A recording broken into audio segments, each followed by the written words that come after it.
Teman-teman, seorang pria dengan yakin mengaku pernah menjadi muslim namun kini telah murtad. Namun ketika Ustadz Isupi menguji pengakuannya dengan pertanyaan yang paling mendasar tentang Islam, situasinya langsung berubah. Ketika diminta membaca surah Al-Fatihah, pria ini justru terdiam dan tidak mampu menjawab. What? Dari sini tentunya Ustadz Isupi mulai mempertanyakan pengakuannya tersebut. Benarkah ia memang pernah menjadi muslim atau hanya sekedar klaim tanpa dasar? Momen ini pun membuat suasana debat semakin tegang dan menarik untuk kita simak hingga selesai. Saya cuma mau tanya bang, Apa tuh? kita beriman tuh kan ada dasar kepercayaannya. Dasar kepercayaan menurut abang dalam agama muslim itu apa bang? Dasar kepercayaan adalah mentauhidkan Tuhan Allah Subhanahu wa taala melalui wahyunya yang disampaikan oleh Nabi Muhammad sallallahu alaihi wasallam. Nah, gitu. Ya. Jadi menurut abang, kepercayaan abang itu berdasarkan apa yang telah disampaikan oleh Nabi Muhammad gitu ya? Betul. Ya. Jadi gini bang, kita sharing nih ya atas dasar kepercayaan saya sebagai umat Katolik. Oke. Saya mempercayakan Yesus itu karena dia sudah mati, bangkit, dan hidup kembali. Itu dasar saya tuh percaya. Nah kalau dasar untuk abang sendiri apa tuh bang? Kalau berdasarkan apa menjadi diperintahkan? Oh, baik. Nah, Baik. ini menurut saya belum efisien bang. Oke, baik. Jadi begini bang ya, dasarnya kalau mau Anda seperti itu, Yesus mati lalu bangkit dan hidup kembali. Bang, yang saya dasarkan kepada Tuhan saya yang tidak kelihatan ini, dia yang menciptakan kematian, dia yang menciptakan kehidupan, dia yang menciptakan kebangkitan. Ya, tuh. Itu Tuhan kami. Ya, bukan berarti Tuhannya yang bangkit atau yang lain-lainnya bangkit, enggak. Jadi yang menciptakan kematian, menciptakan kehidupan adalah Tuhan saya, gitu. Yang menciptakan langit dan bumi. Kalau Anda dasarnya dia mati, lalu bangkit, hidup kembali. Kematian itu diciptakan oleh Tuhan saya. Dia hidup itu diciptakan oleh Tuhan saya, gitu. Tuhan abang siapa? Allah Subhanahu wa taala, "Wa ma khalaqtul jinna wal insa illa liya'budun." Gitu. Jadi kami itu menyembah karena fitrah kami gitu, menyembah yang memiliki kematian, memiliki kehidupan, memiliki kita semua. Abang percaya enggak Nabi sebelum Muhammad? Nabi sebelum Itu Muhammad, Isa. Nabi Isa. Hmm. Percaya, jelas. Percaya. Tapi Nabi Isa enggak tahu tentang Muhammad gimana bang? Nabi Isa nggak tahu tentang Nabi Muhammad. Dalam ajaran Katolik, dalam ajaran saya tidak ada mengetahui siapa itu Muhammad, bahwa beliau adalah Nabi terakhir. Gini, bang ya.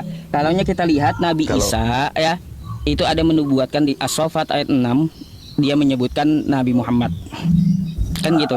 Kalau Anda rujuk ke Katolik, kami nggak perlu cari lagi, karena kami tahu sebagai umat Islam kitab Anda berubah-ubah gitu. Setiap kali direvisi nggak akan ketemu lagi gitu. Itu. Ya intinya gini, yang bertantangan bang, mohon maaf bang, saya sebenarnya Muslim sebelumnya bang, tidak mau tahu. Oh, Ya, Muslim sedikit yakin. Ya paling tidak salah satu orang tahu. Bisa nggak baca Quran? Saat ini saya sedang makan nih bang. Allahumma barik lana fi ma razaqtana wa qina azabannar, amin ya Oh, rabbal alamin. azwanar. Oh, baik. Terus apa lagi? Nah, salah satu itu. Jadi kenapa saya mempercayakan? Cuma bang bentar dulu. Saya mau penasaran sama abang jadinya. Ya, kalau Anda ngaku murtadin, coba tolong abang apa aja yang hafal Al-Fatihah hafal?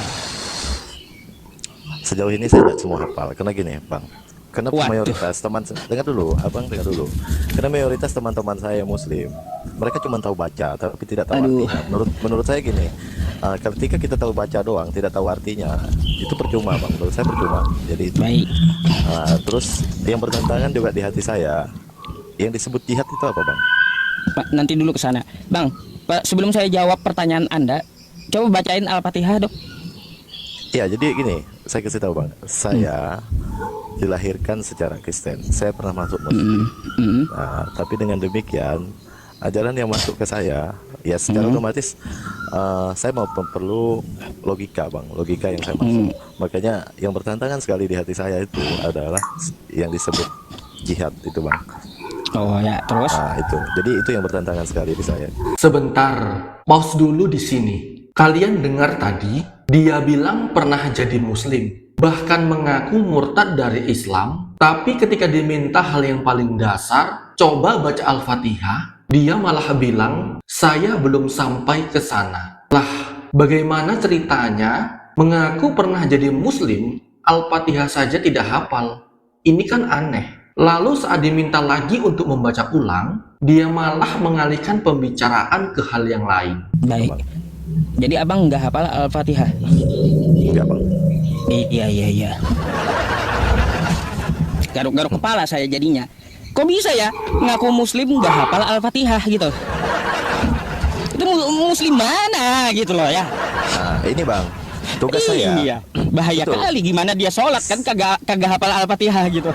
Nah, saya akui itu bang, saya akui. Jadi gini, tugas Anda ketika saya ikut agama Anda, itu Anda yang mengajarkan, Anda yang memberitahu. Tapi selama saya ikut agama Anda, ajaran Anda, saya tidak tahu kemana arah saya harus pergi dengan ajaran bahwa ada jihad di sana, memusuhi orang. Ya saya pikir itu yang bertentangan, makanya saya butuh penjelasan abang di situ bang. Bang, yang namanya jihad peperangan itu di zaman perang, bukan di zaman kita di sosial sekarang gitu. Beda kan konteksnya.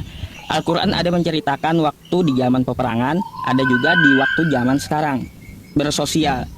Jadi yang namanya jihad bukan cuma berperang.